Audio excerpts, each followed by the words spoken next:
It began as an ordinary night in a small town that most people had never heard of. Nestled between thick woods and forgotten roads, the town was quiet, the kind of place where nothing ever seemed to change. Parents tucked their children into bed. Teachers marked the last assignments of the day, and the world outside was silent except for the soft whistle of the wind. No one could have imagined that by the time dawn broke, nearly 50 children would be gone, and their school would no longer exist. The school was old, built decades earlier from bricks that seemed to hold the weight of history. It stood at the edge of town, surrounded by open fields and a line of trees that looked black at night. Generations of children had walked its narrow hallways, filling them with laughter, chalk dust, and whispered secrets. To the parents, the school was just another building. To the children, it was their world. That evening, the classrooms were locked, the desks neatly arranged, and the blackboards wiped clean. Everything looked normal. But by morning, it would be as if the building had never been there at all. At sunrise, parents began arriving to drop off their children. Some carried lunchboxes, others held tiny hands, walking toward where the school should have been. But what they found stopped them in their tracks. The patch of land where the school had stood was bare, nothing but uneven dirt and a few scattered rocks. No walls, no windows, no roof, just empty ground, as if the earth itself had swallowed the structure whole. And worse, not a single child who had been inside was ever seen again. Panic spread quickly through the town. Mothers screamed their children's names. Fathers clawed at the dirt with bare hands, desperate to find some trace of them. Some thought it must be a cruel prank. Others believed it was an accident, a collapse, something explainable. But the more they looked, the less sense it made. The ground was solid. There were no signs of rubble, no foundation, not even a broken brick left behind. It was as if the school had been erased from reality. The police were called, then state investigators, and soon the quiet town was swarming with uniforms and flashing lights. Search teams combed the fields, helicopters circled above, and divers checked the nearby river. But every search ended the same way, with nothing. The children had simply vanished, and the school had gone with them. Whispers began almost immediately. Some said it was a sinkhole, though no expert could explain how a sinkhole could swallow a building without leaving a crater. Others claimed it was something darker, something no one wanted to say out loud, but everyone was thinking. The land itself had always carried stories, tales told by the old generation about curses and restless spirits. Few had believed them until that morning.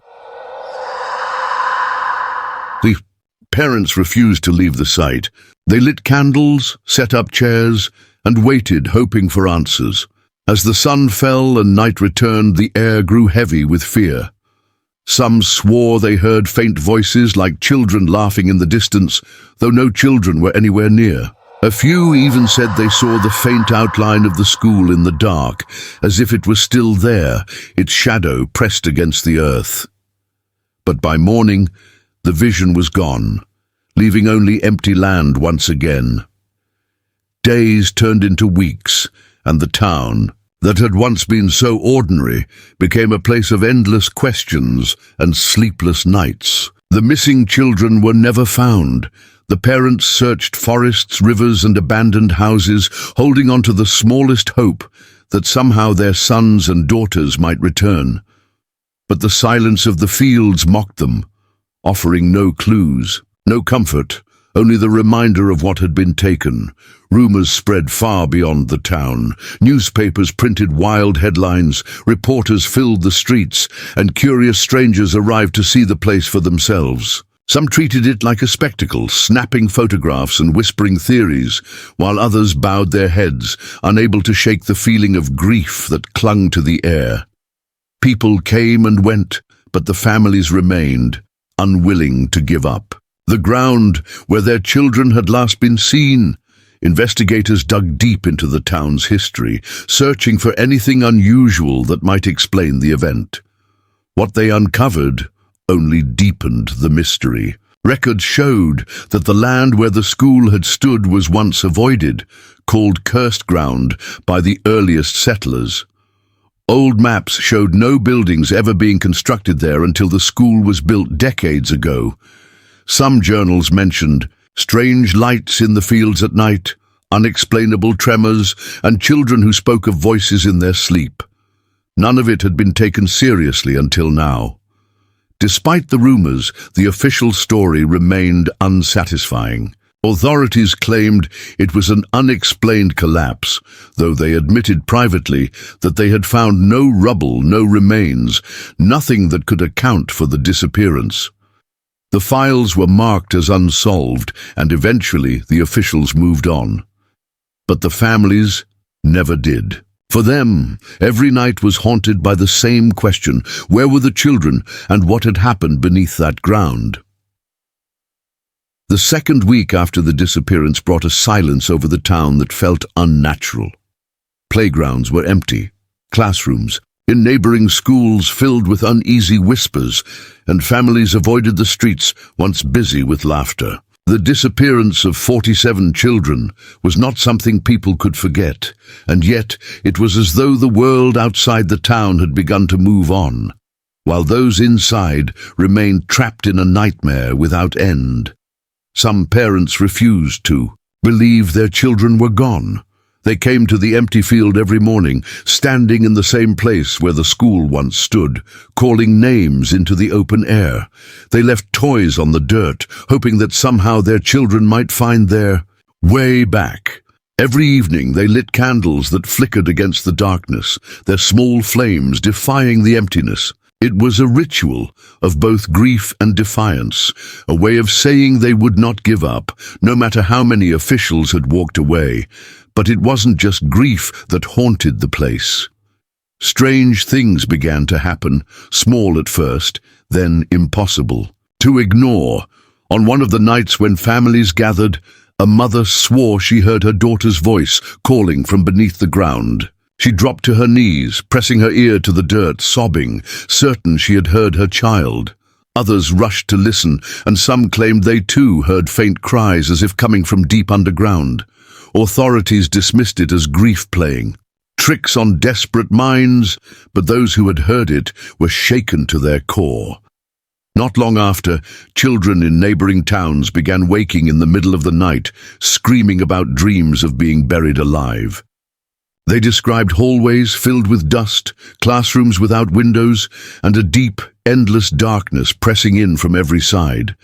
The details were too sharp, too specific for adults to ignore. When asked, the children would insist they had been inside the missing school, even though they had never set foot in it. Fear spread quickly, and whispers grew darker. People spoke of curses tied to the land, of things that had lived there long before the school was built.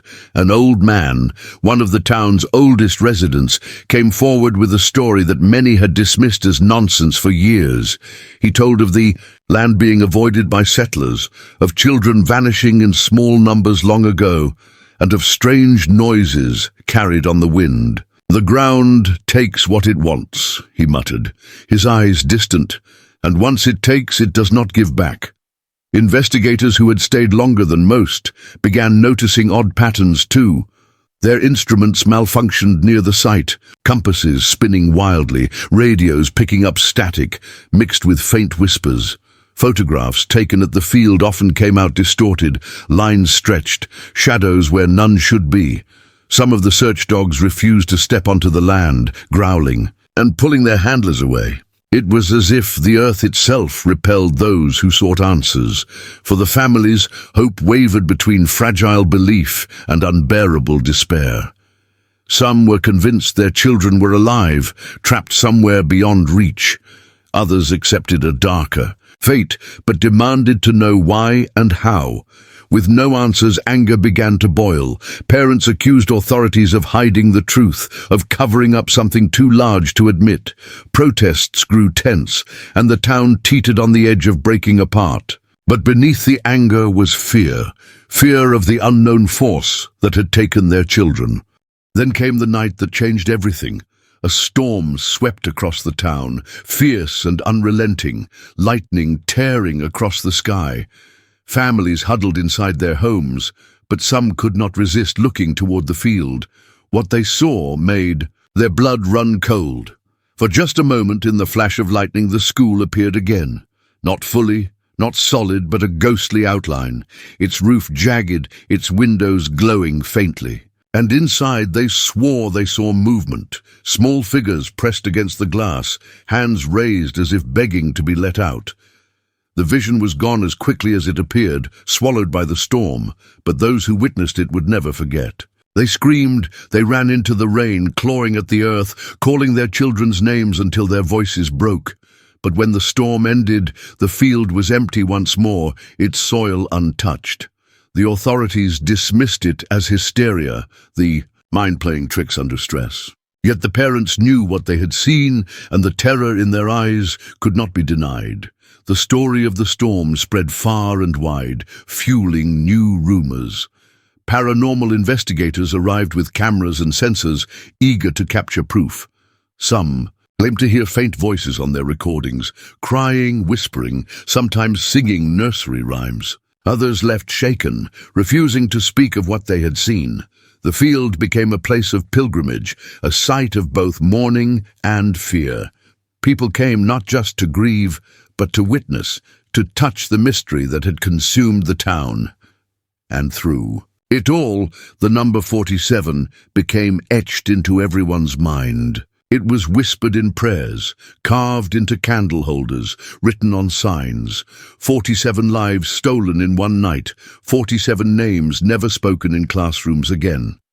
It was a number that haunted every parent, every sibling, every neighbor who had once walked past the school's brick walls without a second thought.